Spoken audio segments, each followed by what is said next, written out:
All right, welcome everyone. We're Semblance of Sanity. I'm Caleb. I'm Jacob. And we're here for Owarimonogatari, Season 2, Episode 4. All right, so date. They're on their date. They're on their way. And Senjugahara is really opening up, having some really good conversations with Araragi. He's very much listening here, which is awesome. Yeah. And, but something else is listening. Yeah, exactly. Someone else. Someone who is an additional passenger in this car at the moment. So Ogi showing up though, I don't think that will necessarily ruin the date, but it has a very decent likelihood of doing something in that way. Tainting the date. Because like Senjugahara, if something weird starts to happen, I'm sure she'll be on top of it, she'll notice it, she'll nip it in the bud, but that's still something that I don't want to happen here because, this is the makeup date. Yeah, the main thing is whether or not Araragi is going to be able to identify and separate, if you will. That is a good point. Because he has been given a lot of info with regards to things from an outsider's perspective. Right. And there's a possibility that at the very least he might be able to just shut anything down before it gets out of hand. That would be wonderful. That would be awesome. But this is a battle they have yet to basically initiate. So this might be just the beginning stage of that. Yep, the preemptive strike kind of a thing. Right. Or the drawing up of battle lines, You just had to do it, didn't you? I had to, yeah. God. But y'all, I have a lot of hopes for this because the two of them are together and they are so just awesome together. Yep. So it's gonna be great. At the very least, nothing bad will happen. I hope that this will just bring them even closer. Yes. So, y'all, without further ado, let's get into this. All right, everyone, we're going to be starting the episode in 5, 4, 3, 2, 1, now. Oh. Yeah, this is so pain. Oh.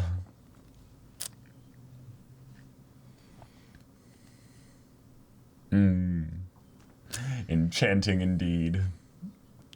And every time they call back to this here is awesome. Yeah. I love how relaxing this OP is.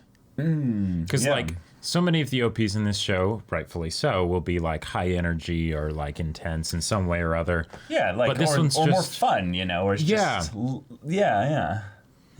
And but this one's tranquil. It's I think what it basically is just trying to get that feeling of what it's like to wake up and there's someone next to you that you just love and you're just yep. Oh, that's the best feeling. Can we just have some snuggles and just oh. It's called Dreamy Date Drive. I mean, yeah, you get the vibe they're going for there. So, does this song also, to you, sound similar to the ED for episode 12 of Bake? I don't remember. There are parts of it where it sounds similar to me. But I haven't listened to that song in a while. So. Well, that's, I don't know, maybe. Maybe it's just the imagery.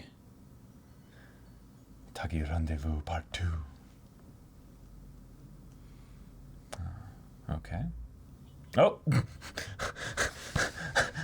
Okay. Just the hi, hello there. And I'm just oh. Just, can you not? Yeah. Okay. A dream. Interesting. Your rival.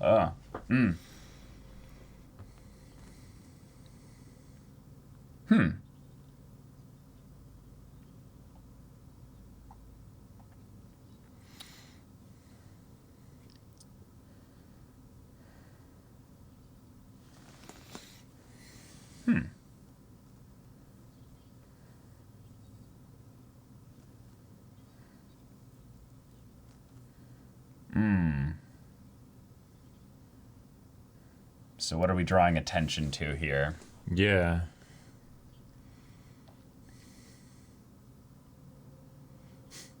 the fan. Nice.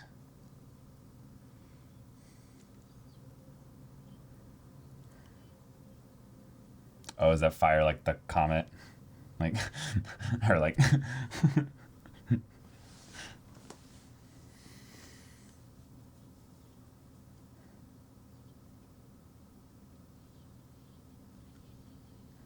Oh. Gotcha. Hence, okay. Kiss shot.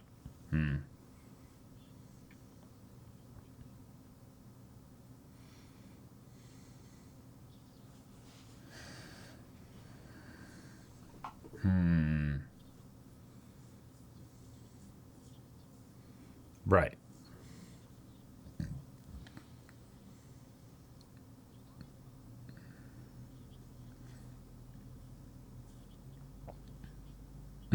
Crab.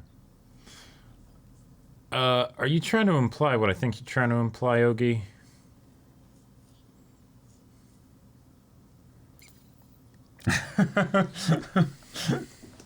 Okay. This episode, not that episode.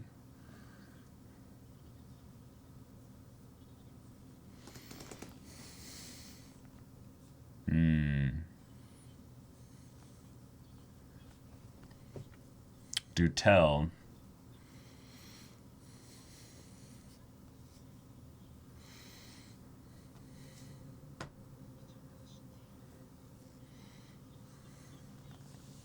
Wow, that's freaky. Yeah, The way she answering your thoughts. Answered his thoughts, yeah, immediately. Yeah. Mm-hmm. And then put the highlight on him. Mm-hmm. Oh, okay.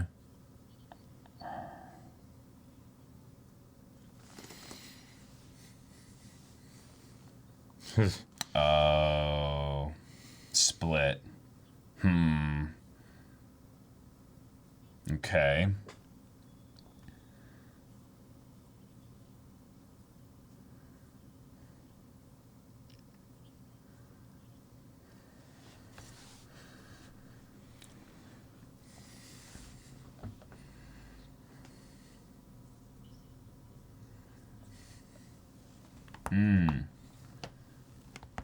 Like a specialist.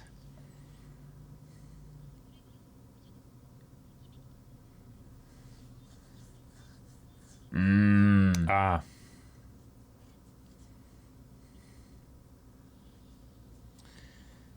Gotcha.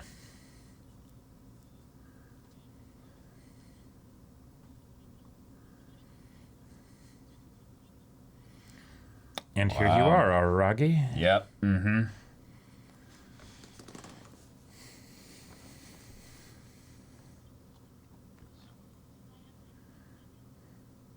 Mm-hmm.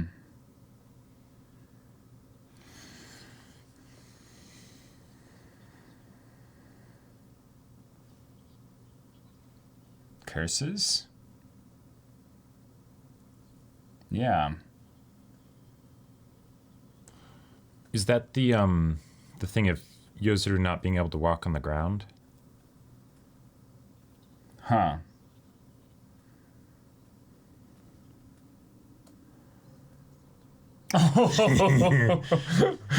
Yeah. Yeah. Nicely done. Nicely done.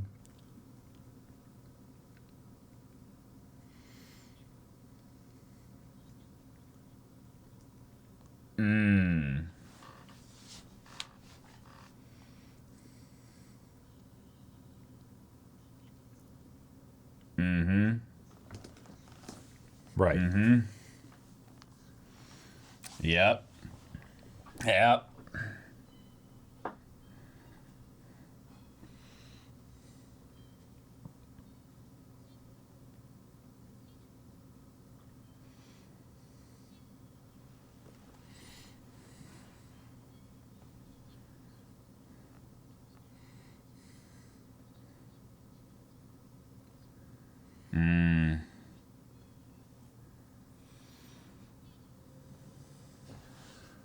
Oh. Oh. Gotcha. Yeah. Always?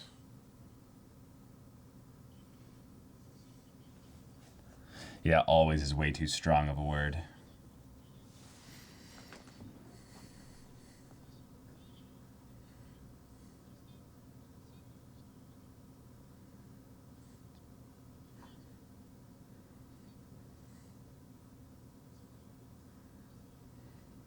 Okay.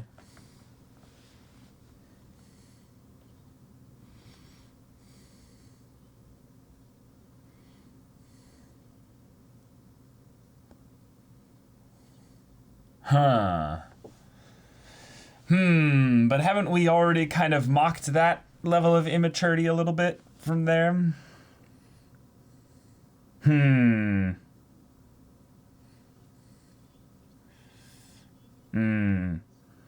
So everything I say is justified, Araragi.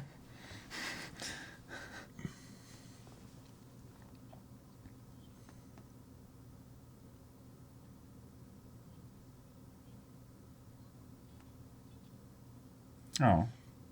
Well. Oh boy, here we go. Yeah, there's that butt. Oh.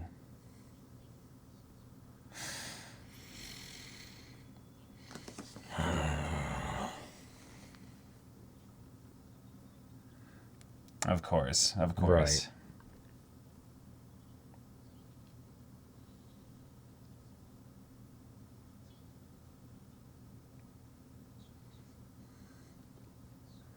This feels like a lot of just Ogi trying to basically convince Araragi to adhere to what she's saying. Oh. It's not just Gein's talk.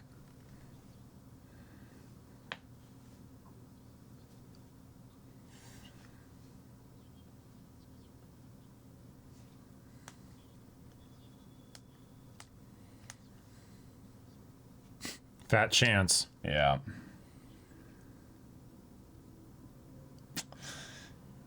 Pushing a bit too hard, Ogi, I think. Yeah. Desperate, maybe? Maybe. Trying to eagerly correct a mistake, you know? Mm-hmm. Yeah.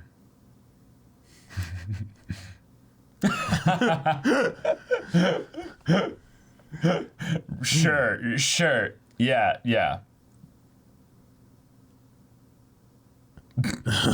Of course, naturally. Senjo. Yeah. And they're on one of those like couples like love like couches with circular shape and everything.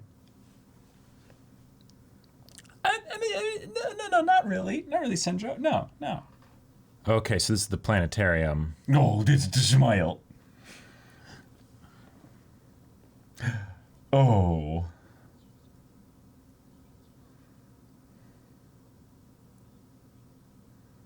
Okay. Oh, bowling. Cool. Yes. Yeah, there it is.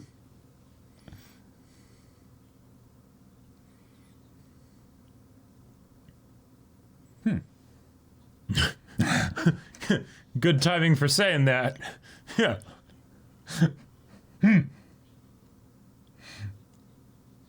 Oh. Just like episode 3 of Bake.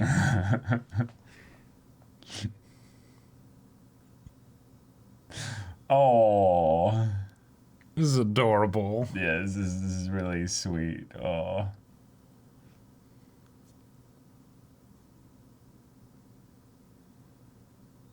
Oh my God. Wow. Good food. Look at that food. Ha ha ha ha. Of course. Wait, what? How did they do that? Yeah. Wait, no way. He's actually good at it?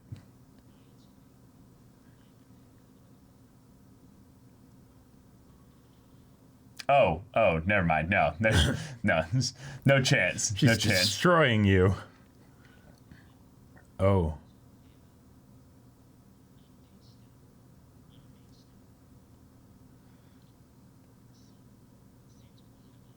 Oh, she's Gotcha. tired from all the...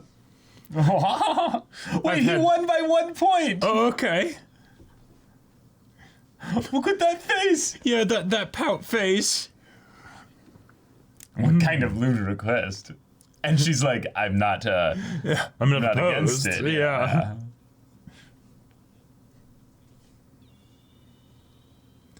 Okay. Of course.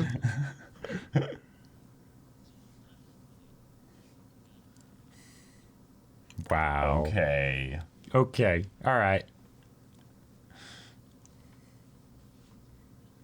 Oh, yeah, let's talk about that.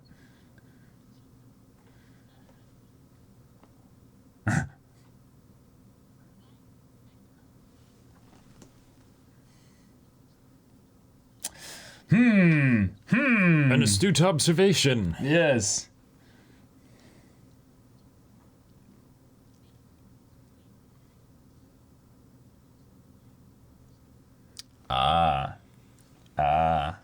Sure.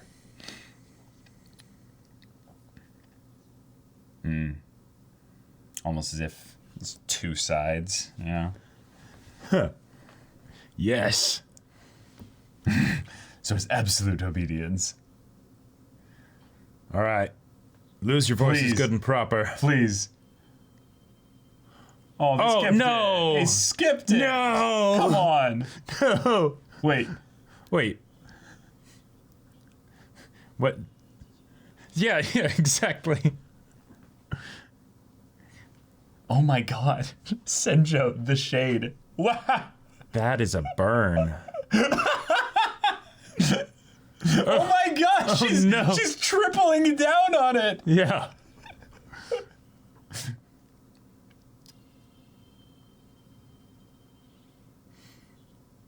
Wait, did he win again? Or did they tie? It was really close. Oh my god. Wow. Okay. I have to think on some level she might be letting him win. There's a part of me that wonders that too. Yeah. Yeah. Because she's so competitive. And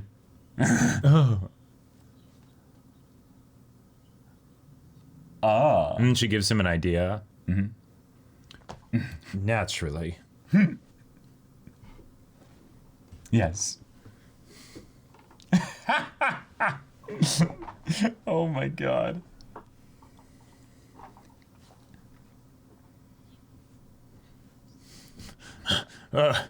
Wasn't he the one who saw that?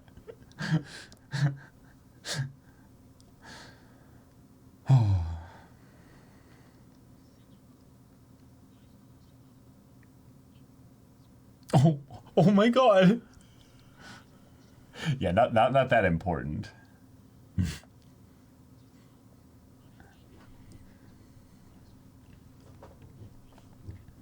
Oh.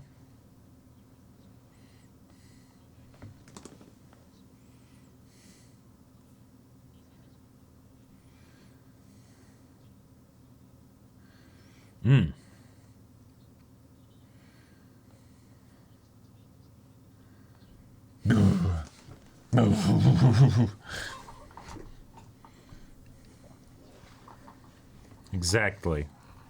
Aw. Oh. Wait. Are you sure about that? Maybe. Oh my god. Oh my god.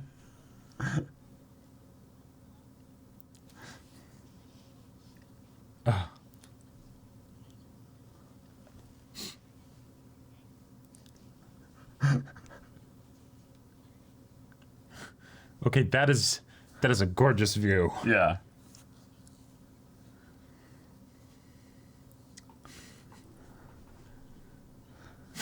Yeah, there's the sarcasm being like extra heavy there.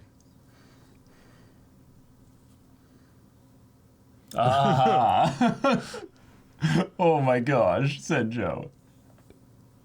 Aragi, you're doing great, man. You're doing great. Oh, he's like genuinely concerned. Like, he's like, wait. Like, he's not sensing the sarcasm. Oh my god. Oh. There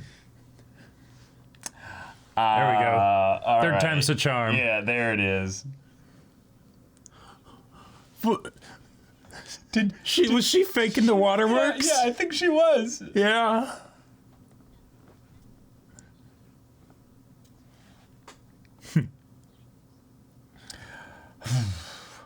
My heart.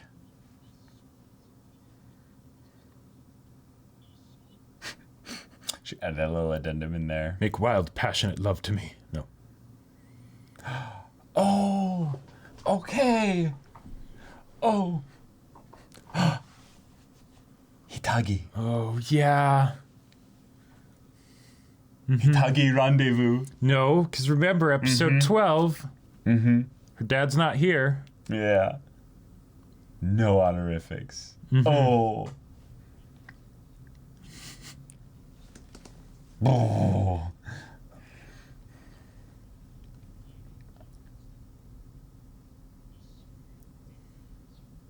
Wow. Oh.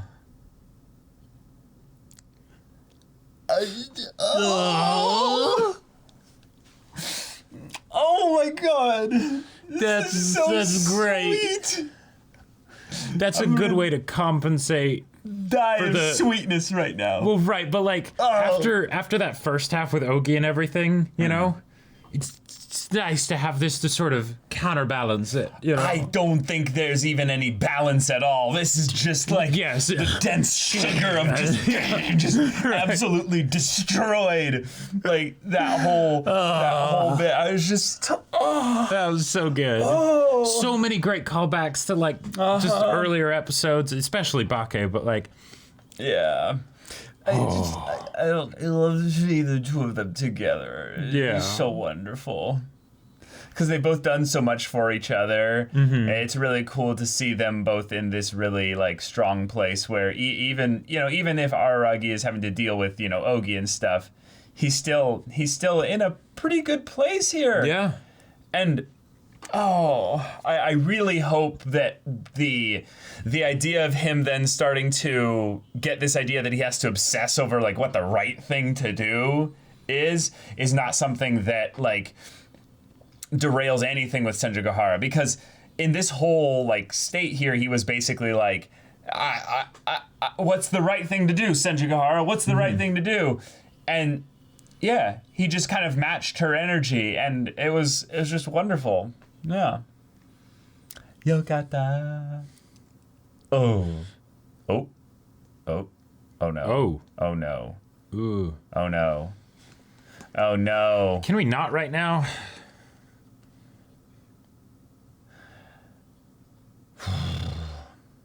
Hey. You don't get to talk about that. Hey. Oh, yes, how kind of you.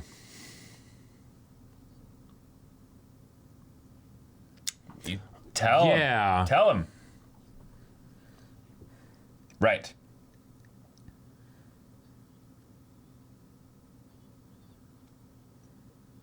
You can shut up.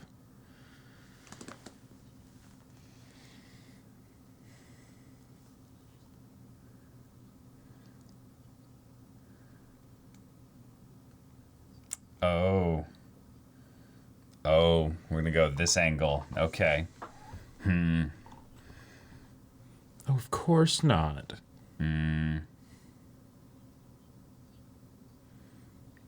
Oh, this is interesting. Because I can sense like some element of truth from Ogi here, just a little bit. But yeah, exactly. Right. Exactly.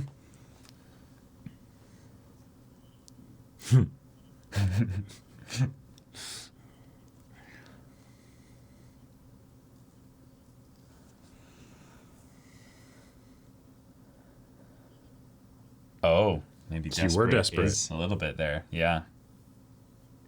Look at the signs being like, no. Voluntarily, though. Oh, you haven't been pushing too hard already, Ogi? What?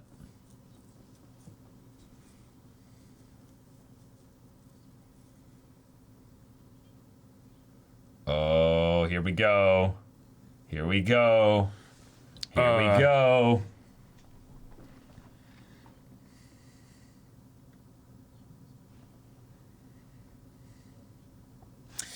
What's that? Yeah. What's that?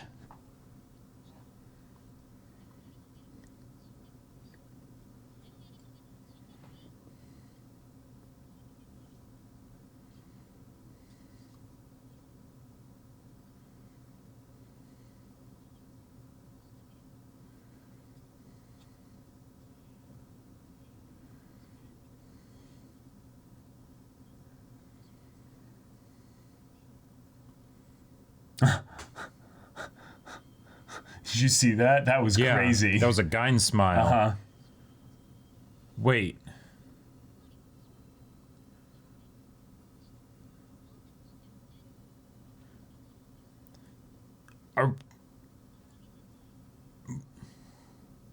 No. Oh, crap. No. I need your help. Yeah. Wow. Shit. Wow, that's brilliant though. That's perfect. Yeah, that's the way to get him. That's totally the way to get him. But the thing is that I don't see this as a win-lose situation.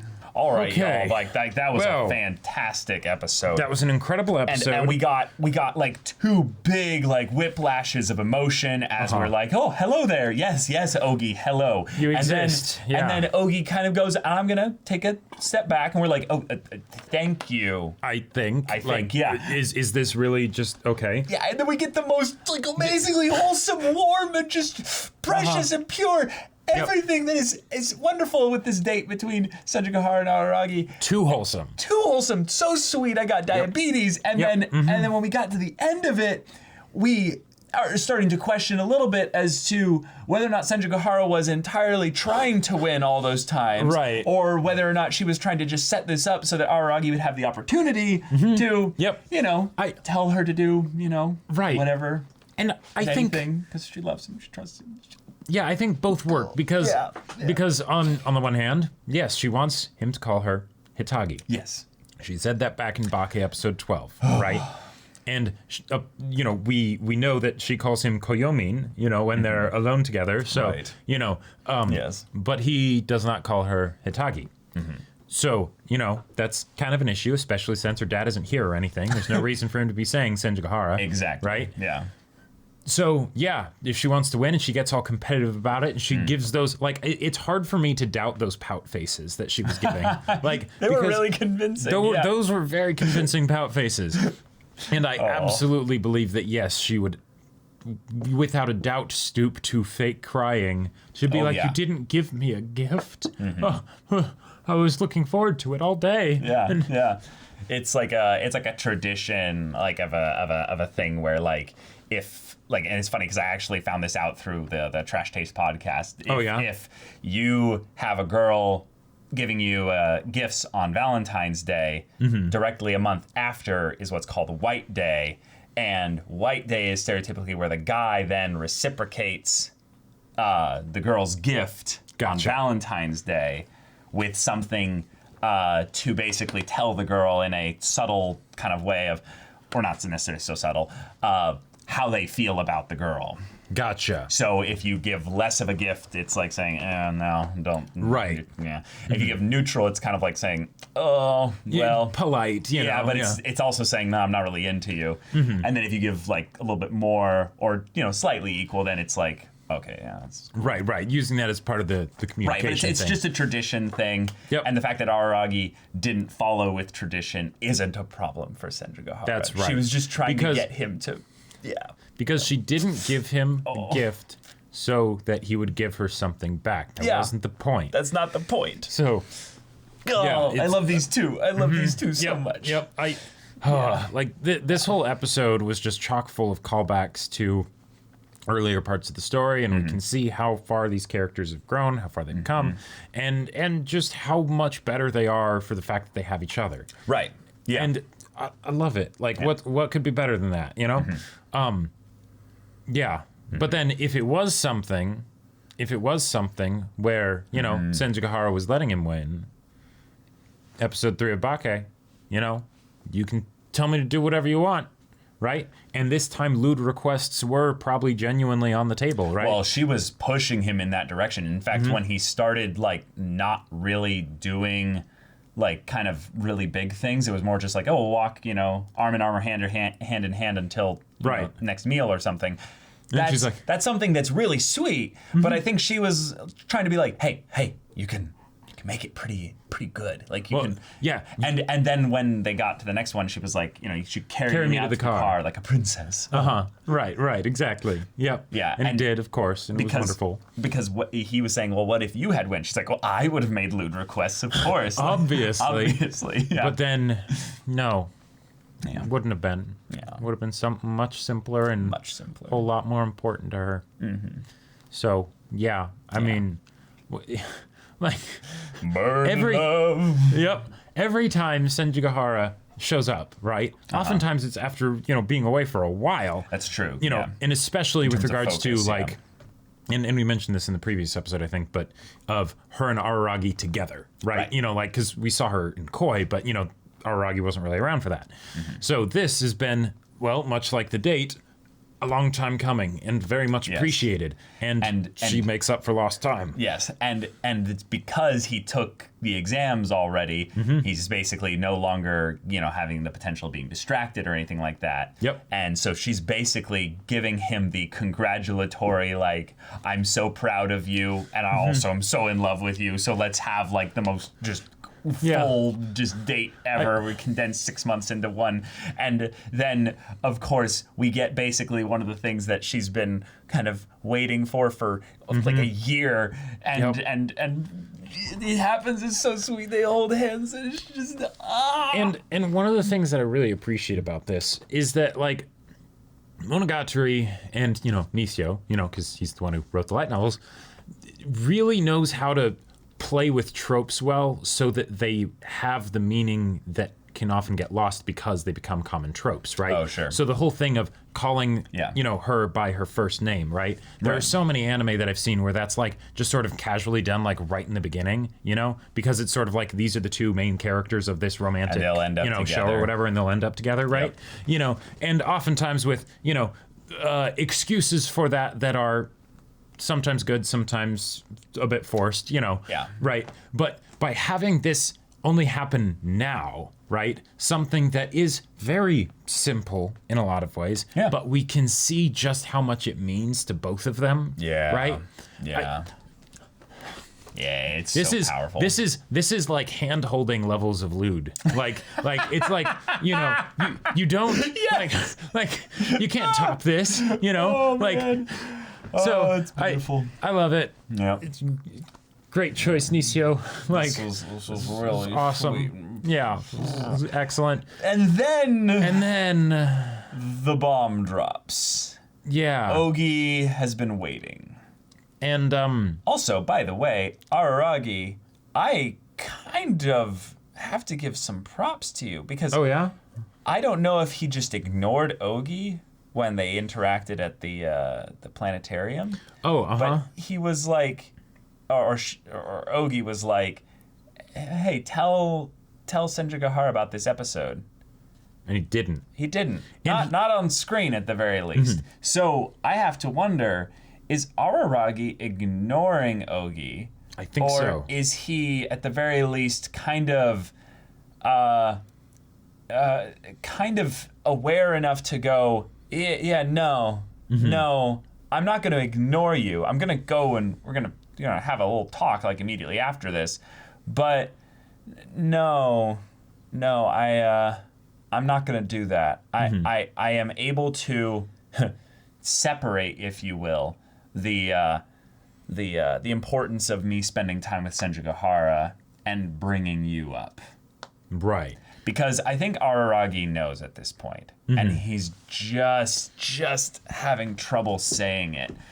But there is an aspect of this where it's like, well, Ogi is some kind of, you know, aspect of Araragi, some part of his internal state, some shadow of his, something within him that knows things, but also doesn't know anything, because that's what you know, Araragi. So it's almost like in some cases it's like the time when you're like, all right, we got to tell her that we like her, and then you go into the council of Kaguya's, like in there you have all the different like points of reason to bring up, and then of course there's the one like crazy emotional one, but Ogi is just Ogi, and in this final bit here, like I got the vibe like she's basically desperate and just like, you need to listen to me, but I can't push it, I can't force you, I need you to voluntarily choose this, right? But okay, I'm going to pull my final card and be like, please help. I'm going to go intentionally into the trap laid by Gein. Because haha, Gein, yes, I know you. I know you just laughed right now because you know everything. You know we're having this conversation. Right, exactly. Right. And then will you help me? And I'm like, oh my god, that's genius. And the thing is, just so perfect. I'm not sure how to feel about it because on the one hand, I'm like, oh, you sick bastard, Ogi, like that is genius. It's going to work, yeah. That's going to work, right? Because of course it will. Yeah. But then at the same time, is how much of this is actually how much of this is actually a manipulation?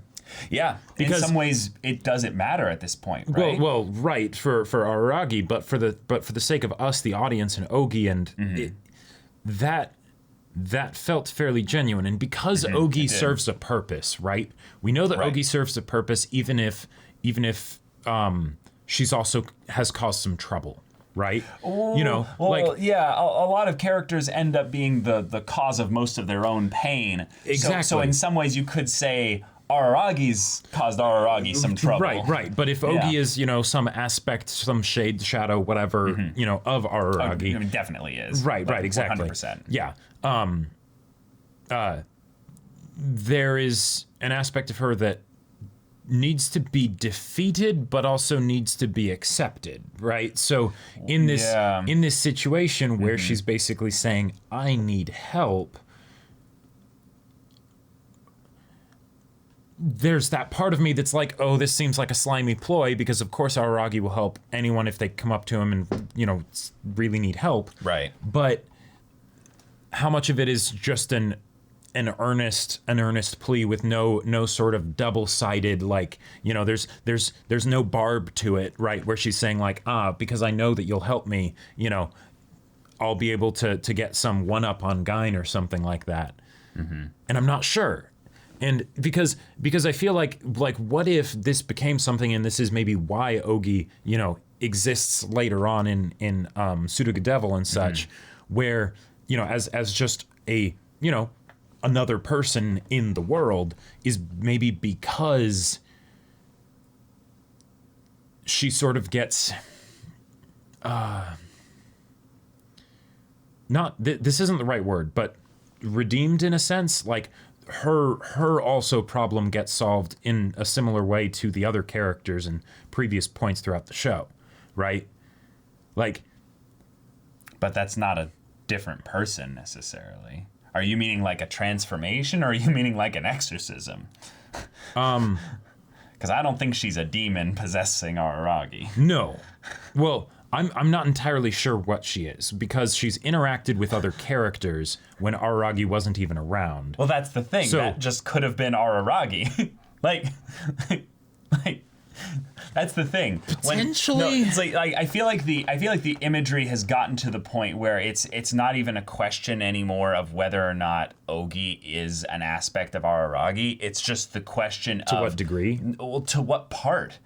Because in some ways, Ogi's main strength is that Ogi seems to be a pretty good guide. Ogi seems to point in a lot of ways towards the right thing, if you will. Not necessarily the best thing, but the correct thing. And I think that distinction is really important. It's the idea that Araragi is a smart individual, right? Like he's incredibly smart. Back when he was doing well, like math was like his thing, right? Although that was in a lot of ways because of Oikura. But yeah. I mean, yeah.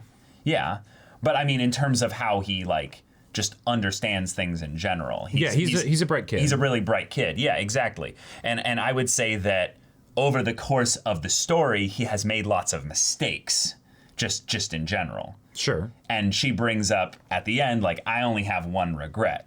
And then in the same breath before that saying, you just went all the way from, like, the best date to hell. Right. And you have, like, no regrets, right? But I have one. Which is kind of like saying, you think you have no regrets, but I know one that you aren't paying attention to, or something like that. Right. And the fact that Ogi, if we go at it from the standpoint of Ogi being a sliver of Araragi, essentially, right? Oh, like I would say a chunk. Well, sure, but but a subset of Araragi, right? Yep. It's something where Ogi is essentially saying, this subset of you, right? It would be all right if this subset of you were to go away, die, etc., if this one thing were taken care of. Gotcha. That's a cool way to look at it. Like, yeah. And that makes me really curious what it is. And that makes me think it's something regarding Araragi, right? Well, he's the only one that matters. Yes, right. Yeah. But like because some of the other things that are not kind, that Ogi said about, like, I am the balance of the universe or whatever, or right. like that kind of a thing. I get the feeling it's more of like, I'm the balance of your universe, right? That kind of a thing. Yep. But but that makes me think that it's not going to be something like, oh, this town must be set to balance or something like that, or that's Gein's job. Yeah, that's right. Other people handle that. Yeah, right? exactly. But with regards to Araragi, maybe it's even the whole idea of Araragi constantly going to save people. Like that's the thing that must be defended at all costs. I don't know. Like, I don't know how that would exactly apply to this, because with Ogi, it's additional layers and it can get kind of murky, Right. But I feel like one of the other kind of things that Ogi keeps bringing up at times is, and I think she brings it up here, is basically that I don't know anything. And I liked this distinction, basically, that she made, saying something like, I don't know anything, you are the one that knows everything. Basically saying, you have the answers, Araragi. I'm just pointing you towards the things that you already know. Like, you need to focus on this thing there. And one of the things with the show having the perspective kind of storytelling, where we're getting things from a certain character's perspective at times, so we end up missing some aspects of things that they just don't know. When we have these kinds of moments here, it's almost like, in some ways, just Ogi is this fountain of truth and just all this stuff that is just really good info. Like, really, really, like she just rambles on about all the mythology of this stuff and things like that. And she's like, I don't know anything, you know everything. So it's like she's basically the one sifting through Araragi's memories and stuff, and just being like, here's something useful, here's something useful, here's something to serve the story and the narrative that she's trying to bring up. So there's an agenda. An agenda is a good word. A point of a push, basically, in a specific direction. Right. Yeah. It's not truly neutral information, but it is something that Ogi is bringing up with to guide Araragi to a specific direction that she wants. To guide Araragi in a specific direction that she wants, but also to guide Araragi in the direction that she feels is best for Araragi. Right. Because it's the whole thing of the one side of you that's like, no, we need to make sure that this thing within your life is taken care of. But then it might, if that side doesn't come into conflict with other sides of you, then those sides will be forgotten by the wayside, right? It's you might take care of your, physical health, but, then your mental health or your friendships or, or things like that, fall by the wayside because that one part of you isn't trying to fight for your holistic self, right? Right. It's fighting for a particular aspect of you. Yeah, and I think the part that's just been difficult for Araragi in this is that if he has some aspect of himself telling him what to do and telling him basically, like, you should be doing this, should,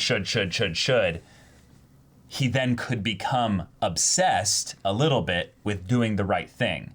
And I liked how she brought that up. There were a couple things that she repeated a lot in this episode, and the right thing and the idea of what that is, and then using the Fire Sisters as a kind of a point of reference towards like what it means to be righteous or to even do something that would be for the sake of justice. She was almost kind of disassembling it a little bit and then reassembling it in a really pointed way. So I'm more interested to see how that conversation gets followed up later. Yeah, but same. But I do feel like, if anything, the part that's tricky about this for Araragi, and I might be repeating myself here already, is that if he's obsessed with doing the right thing, and he was kind of obsessed with that a little bit once Senjugahara started to lay down the, oh no, you didn't do the right thing. You didn't give me the chocolates, and whatever will I do? Wait, you'll do anything? You'll do anything? He basically said to Senjugahara, tell me what to do. I will do whatever you want me to do, because you know what the right thing is, Senjugahara. No, she doesn't. No one knows what the right thing to do is. It's for me, the right thing to do right now is whatever you say, because I love you that much. Right, but I think that highlights the point that Ogi was making, was that he can't just know the right thing. You have to make a choice. That's the point. Now, this is a bit pushing, I'd say, a little bit of my philosophy with regards to specific things in here. But the fact that Araragi's choice hasn't really been determined by the end of this episode, I think is also just another highlight of saying that what Araragi chooses here is really important. But it's important that he chooses voluntarily, not that he does the perfect thing, you know? In a lot of ways, though, like, I feel like the fact that his choice isn't shown at the end here of like, will he help Ogi, is because it's obvious. Yeah, that's true. He's of course he's going to. He's like it's like Ogi saying, just abandon, Hachikuji and Shinobu. It's like, well, fat chance of that, and that's not happening. That is not a choice. That is not a choice, right? Like, yeah, because I can't do that. Yeah, I don't have a surplus. Because it would fundamentally violate some aspect of me, and that's what I was sort of getting a sense of with regards to Ogi saying that there's the one regret, the one thing that she would be willing to die for, is that within Araragi there may be one thing that would, if he were to not do that, would violate who he is, right? Where he wouldn't be himself if he were to do that or not do that or whatever. But a regret is something that he's already done. Then. Right, which makes it seem very strange as far as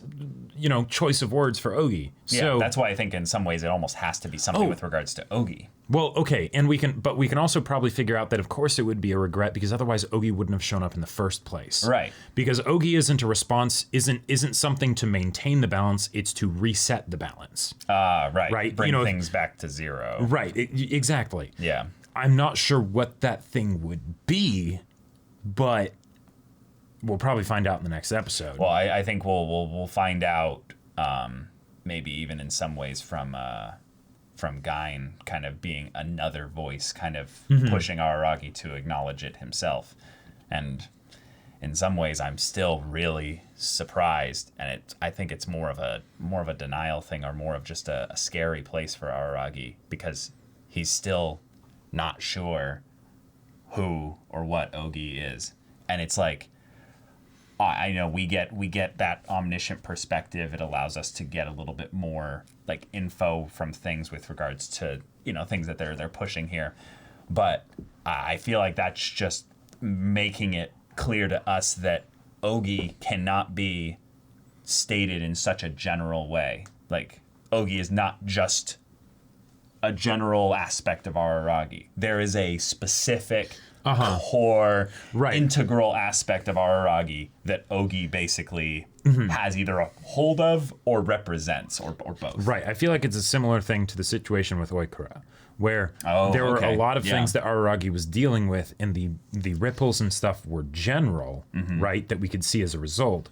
but they came from a specific source, a specific rock that was thrown into the pond that caused the disturbance. And whether it will be that something of a similar nature for Oikura as it is for Ogi, right? Of how that influenced Araragi, I don't know, but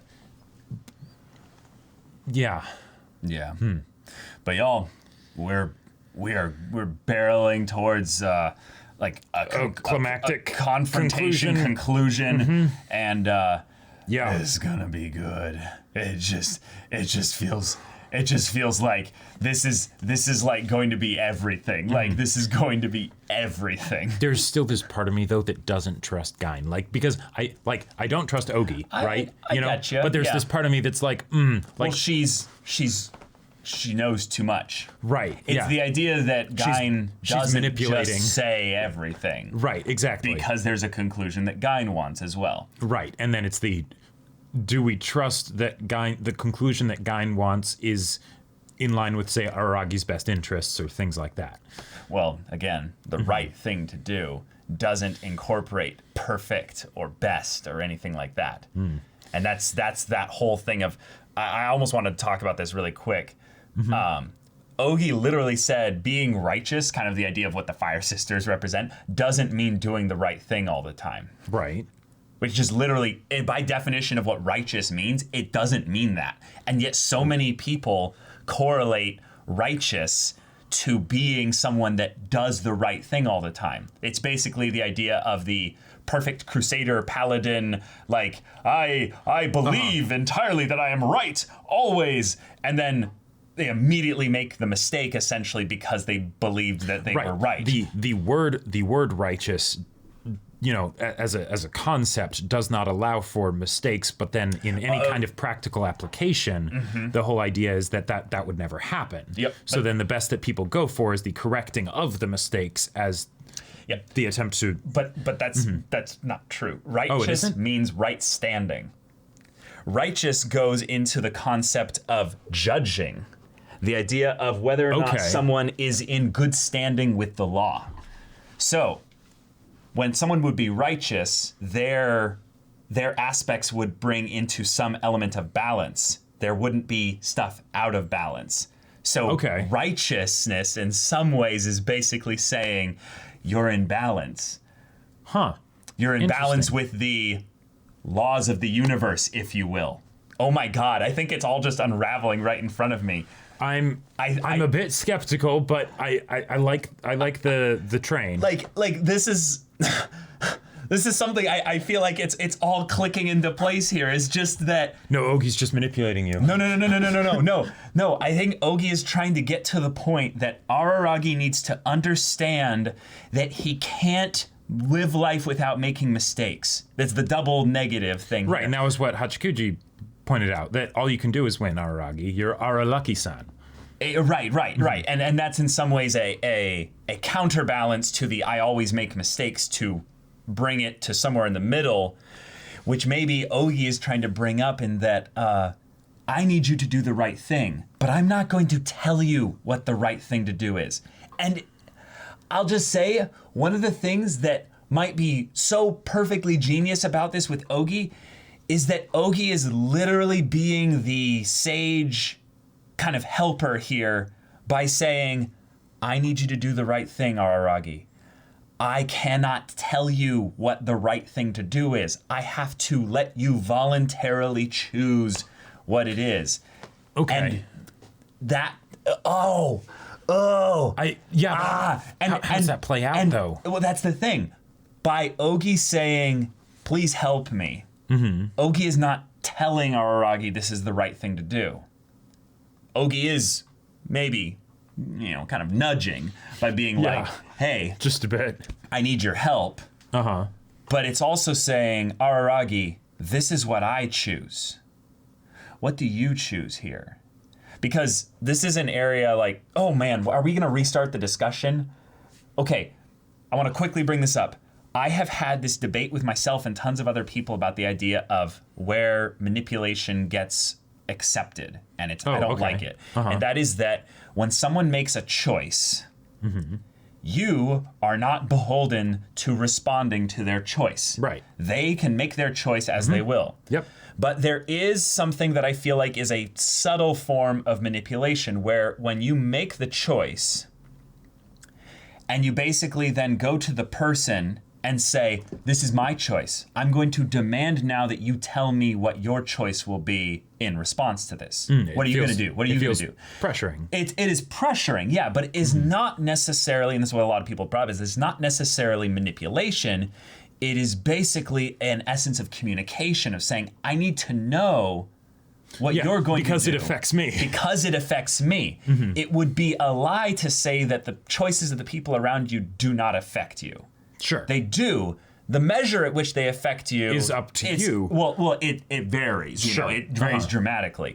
But I have struggled with the idea that there is no manipulation in, like, zero, like it's a pure zero, in someone basically bringing up their choice to you and then basically taking that choice and going, now I need to know what you choose. Yeah. And you can basically say, I choose nothing. I don't choose anything. It is a choice, but when they respond to that choice, if they display basically some aspect of their emotions or anything like that in that choice or what have you, other than just saying, I accept that that's your choice, there's some ways in which it can get manipulative. Okay. And I feel like there's a lot of So how does that tie to this episode?